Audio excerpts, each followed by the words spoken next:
Pertama, kita bahas tentang stated questions dulu. Jadi, stated questions ini adalah jenis pertanyaan tersurat yang jawabannya dinyatakan di teks atau jawabannya itu tertulis di teks, gitu. Nah, contohnya biasanya pertanyaan ini ditandai dengan beberapa kata ini, misalnya according to the passage, bla bla bla, atau it is stated in the passage, bla bla bla.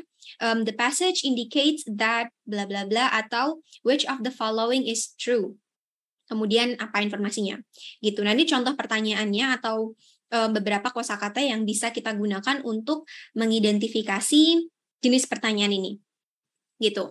Nah, untuk menjawab tipe pertanyaan ini atau jenis pertanyaan ini, itu pertama kita bisa pilih sebuah keyword dari pertanyaan yang akan dijawab. Kemudian kita perlu membaca dengan cepat bagian teks untuk menemukan keyword yang telah kita tentukan tadi. Jadi kita nggak perlu baca teks tersebut atau paragraf tersebut kata per kata. Jadi kita cukup baca dengan cepat aja. Gitu. Nah, kalau teman-teman masih ingat, mungkin ada dua teknik membaca, ada skimming dan scanning. Nah, teman-teman bisa coba praktekkan teknik-teknik membaca tersebut untuk menjawab pertanyaan di TOEFL Reading TOEFL ITP ini. Nah, kemudian kalau misalnya kita udah ketemu nih kalimat yang ada keywordnya tersebut, nah kita bisa membaca kalimat tersebut dengan teliti. Jadi kita lebih teliti lagi bacanya. Dan yang terakhir kita bisa menjawab pertanyaannya dengan mengeliminasi pilihan jawaban yang tidak sesuai. Gitu. Jadi kita bisa ketemu satu jawaban yang paling tepat. Gitu. Nah, di sini aku ada salah satu contoh soalnya. Kalau teman-teman mau coba kerjakan, bisa di-pause dulu videonya, terus bisa dibaca dan juga dikerjakan. Di sini ada satu soal.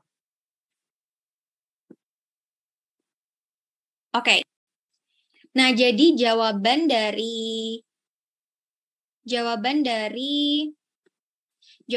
contoh soal ini yang paling tepat adalah option C. Ice covers a large portion of the Earth's surface. Nah, karena di sini kita baca si keyword yang ada di sini, yaitu what happens during an ice age. During an ice age. Nah, di sini di kalimat pertama dari paragraf yang ada, itu dia bilangnya ice ages, those periods when ice covered. Di sini pakai kata covered. Di sini dibaliknya lagi. Ice covers a large portion of the Earth's surface. Jadi sama, cuman beda pakai sinonim aja. Di sini covered, pakai covers. Terus di sini pakai extensive areas.